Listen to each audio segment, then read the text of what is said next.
Hello everyone, welcome to our channel. So ఈరోజు మనం survey నుండి అగ్రికల్చర్ అండ్ అలైడ్ సెక్టర్ సంబంధించి చూద్దాం.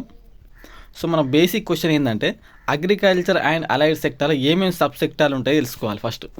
సో బేసిక్ టర్మ్ ఇది గ్రూప్ 1 2022 ఏపీఎస్సీ గ్రూప్ 1 ప్రిలిమ్స్లో వచ్చిన క్వశ్చన్. సో ఏమేమి ఉంటాయి అగ్రికల్చర్ సెక్టార్లో అంటే క్రాప్స్ ఉంటాయి, పంటలు ఉంటాయి, లైవ్ స్టాక్ పశు సంపద ఉంటుంది, ఫారెస్ట్ అండ్ లాగింగ్ అడవులు ఉంటుంది, మత్స్య సంపద ఉంటుంది. ఈ 4 రంగాలను కలిపి ఏమంటారంటే అగ్రికల్చర్ సెక్టర్ అంటారు, అగ్రికల్చర్ అండ్ అలైడ్ సెక్టర్ అంటారు. సో దీనికి అదనంగా గనులు మరియు తవ్వకాలు ఈ రెండు యాడ్ అయితే దాన్ని ప్రైమరీ సెక్టర్ అంటారు, ప్రైమరీ సెక్టర్. ఓకేనా. Crops, livestock, forest and logging, fisheries ఈ 4ని కలిపి మనం ఏమంటారంటే అగ్రికల్చర్ అండ్ అలైడ్ సెక్టర్ అంటారు. దీనికి గనులు తవ్వకాలు అనే ఆప్షన్ కలిపితే అది ప్రైమరీ సెక్టర్ అవుతుంది. ఈ basic question group 2022 APSC group 1లో ఈ ఏరియా మీద ఒక క్వశ్చన్ వచ్చింది. సో ఇప్పుడు మనం నార్మల్కి వెళ్ళిపోదాం.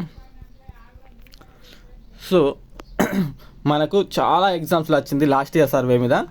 సో తెలంగాణ అగ్రికల్చర్ యొక్క ఇంక్రీజ్ ఎంత, కరెంట్ ప్రైస్లో ఎంత % ఇంక్రీజ్ అయింది అంటే ఇంతకుముందు 100 ఉండే, ఇప్పుడు 104% అయింది.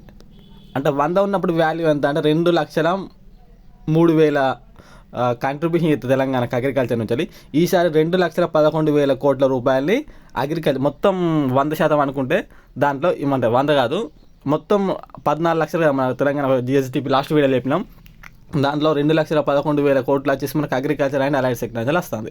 సో ఇంక్రీజ్ ఎంత % అంటాడు అంటే లాస్ట్ ఇయర్తో కంపేర్ చేస్తే ఈ ఇయర్కు అగ్రికల్చర్ అండ్ అలైడ్ సెక్టర్ ఎంత శాతం ఇంక్రీజ్ అయిందా అంటాడు. 4%. ఇక్కడ ఇంక్రీజ్ అయినా పడుతుంది చూడండి, ఇక్కడ 3 ఉంది, ఇక్కడ 11 ఉంది కదా. సింపుల్గా గుర్తుపెట్టుకోండి, 4% ఇంక్రీజ్ అనేది అయ్యింది అగ్రికల్చర్ అండ్ అలైడ్ సెక్టార్లో.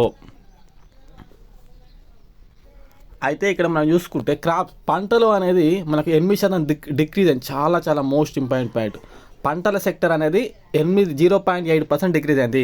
లాస్ట్ టైం పంట నుంచి మనకి 1,00,000 కోట్ల రూపాయలు వస్తే 1,01 కోటి వస్తే అంటే 1,12,1,12,79 కోట్లు వస్తే ఈసారి క్రాప్స్ నుంచి 1,00,000 కోట్లు మాత్రమే వచ్చింది. అంటే ఇక్కడ మనకు డిక్రీజ్ అయిందని అర్థం. ఓకే, చాలా ఇంపార్టెంట్ ఇది. నెక్స్ట్ ఇవన్నీ చూసుకోవచ్చు కానీ అక్కడ మనకు మెయిన్గా వస్తుంది. ఇక్కడ మెయిన్గా చూసుకోవాల్సింది ఇది ఆయిల్ ఫామ్. నెక్స్ట్ చూసుకుంటే ఇవన్నీ బేసిక్స్ నేర్చుకుందాం. So as per agriculture Sensex 2021-22 average land holding size in Telangana state average land holding వచ్చేసి 0.89 ఉండే. సో లాస్ట్ ఇయర్ 1 హెక్టార్ ఉండే, ఈసారి 0.89 అంటే యావరేజ్ హోల్డింగ్ అంటే ఏంటంటే చెప్తున్నాండి. ఇక్కడ ఒక 3 ఉన్నారండి, 1 2 3. ఈయనకు 1 ఎకరం ఉన్నది, ఈయనకు 2 ఎకరాలు ఉన్నది, ఈయనకు 5 ఎకరాలు ఉన్నది. ఈయనకు 5 కాదు, ఒక 6 వేద్దాం. ఓకే, 6 ఎకరాలు ఉన్నది. ఈయనకు 1, ఈయనకు 2, ఈయనకు 6 ఎకరాలు. అంటే ఇలా యావరేజ్ ల్యాండ్ హోల్డింగ్ ఎంత అంటే ఈ మూడింటిని కూడాలి, మూడింటిని కూడా 9 అయింది. ఎంతమంది ఉన్నారు? 3 ఉన్నారు. సో 3 ఎకరాలు 3 3 9 అంటే ఒక్కొక్కరికి యావరేజ్ ల్యాండ్ హోల్డింగ్ ఎంత అంటే 3 ఎకరాలు ఉన్నారు అన్నట్టు అక్కడ. అంటే ఏ విధంగా తెలంగాణ మొత్తం యావరేజ్ ల్యాండ్ హోల్డింగ్ వచ్చేసి 0.89 ఎకరాస్. చాలా ఇంపార్టెంట్, 100% వచ్చే ఛాన్స్ ఉంది. నెక్స్ట్ ఇది అవసరం లేదు, ఇది అవసరం. 2022-23లో తెలంగాణలో మొత్తం అగ్రికల్చర్ ప్రోడక్ట్ అనేది 441 మిలియన్ టన్స్. ఇప్పుడు పత్తి కానీ, రైస్ కానీ, జోవార్ కానీ, సోయాబీన్ కానీ ఇవన్నీ కలిపి కూడితే మొత్తం ఎంత ప్రొడక్షన్ అయిందంటే 414 లక్షల మెట్రిక్ టన్స్ అది అయింది అన్నట్టు. సో లాస్ట్ ఇయర్ ఇలాంటి క్వశ్చన్ వచ్చింది, చూసుకోండి ఒకసారి. నెక్స్ట్ చూసుకుంటే మనకు ఇది పామ్ ఆయిల్, చాలా important. Palm oil cultivation target వచ్చేసి ఈ ఇయర్ 2024-25 వరకు పామ్ ఆయిల్ యొక్క టార్గెట్ అంటే పామ్ ఆయిల్ ఎంత విస్తీర్ణంలో పండాలంటే టార్గెట్ ఎంత పెట్టుకున్నాడు, 1,00,000 ఎకరాలలో పామ్ ఆయిల్ విస్తీర్ణంగా పండాలని చెప్పేసి తెలంగాణ గవర్నమెంట్ టార్గెట్ పెట్టుకుంది. సో యాక్షన్ ప్లాన్ కూడా రెడీ చేసింది. 2024-25 to 28-29 మధ్య ఒక యాక్షన్ ప్లాన్ కూడా పామ్ ఆయిల్ మీద తెలంగాణ గవర్నమెంట్ పెట్టుకుంది. సో ఏంది 28-29 ఇయర్ వరకు మనకు ఎన్ని లక్షల ఎకరాలలో పామ్ ఆయిల్ వాడాలని టార్గెట్ పెట్టుకున్నారు అంటే 3.5 లక్షల ఎకరాల్లో పామ్ ఆయిల్ అనేది పండాలని పెట్టుకున్నాడు. ఎకరాల దగ్గర హెక్టార్ ఇచ్చిన ఒక బిస్కెట్ అవుతుంది చూసుకుని ఓన్లీ ఎకరాలే. ఇది ఈ 2 పాయింట్స్ చాలా ఇంపార్టెంట్, మిగతా మనకి ఏం అవసరం లేదు.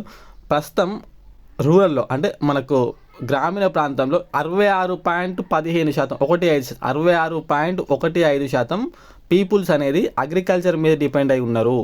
ఓవరాల్గా వర్క్ ఫోర్స్ అనేది అంటే agriculture plus rural plus urban చూసుకుంటే 47.34 ఇప్పుడు సెక్టార్ ఎంప్లాయ్ అంటే 66% ఏమో అగ్రికల్చర్ మీదనే డిపెండ్ అయినారు rural work force. And 47% of total అంటే తెలంగాణ అర్బన్ రూరల్ రెండు కలిపి 47.34% వచ్చేసి ఈ అగ్రికల్చర్ మీద డిపెండ్ అయి ఉన్నారని చెప్పేసి ఇక్కడ మనకు చెప్తారు. చాలా ఇంపార్టెంట్ అది పాయింట్. ఈ ఇయర్ కాంట్రిబ్యూషన్ చూద్దాం. అగ్రికల్చర్ మొత్తం 100 అనుకుంటే agriculture and allied sectors 15.8% contribution ఉన్నది. నెక్స్ట్ ఇండస్ట్రీ నుంచి 18.5% ఉన్నది. సర్వీస్ సెక్టర్ నుంచి 65.7% ఉన్నది. దీనిలో సర్వీస్ సెక్టర్ అనేది పెరిగింది లాస్ట్ ఇయర్తో కంపేర్ చేస్తే. ఇండస్ట్రీ తగ్గింది, అగ్రికల్చర్ తగ్గింది. బాగా తగ్గింది ఏంటి అంటే ఇలా మనకు చూసుకుంటే ఇదే తగ్గింది, అగ్రికల్చర్ బాగా తగ్గింది తగ్గడంలో. ఓకే, ఇది చూసుకోండి. నెక్స్ట్ చూసుకుంటే agriculture and allied sector cultivation contribution to GSDP between అంటే అగ్రికల్చర్ మనకు crops, livestocks, forest and logging, fisheries ఈ 4 రంగాలు ఉన్నాయి కదా.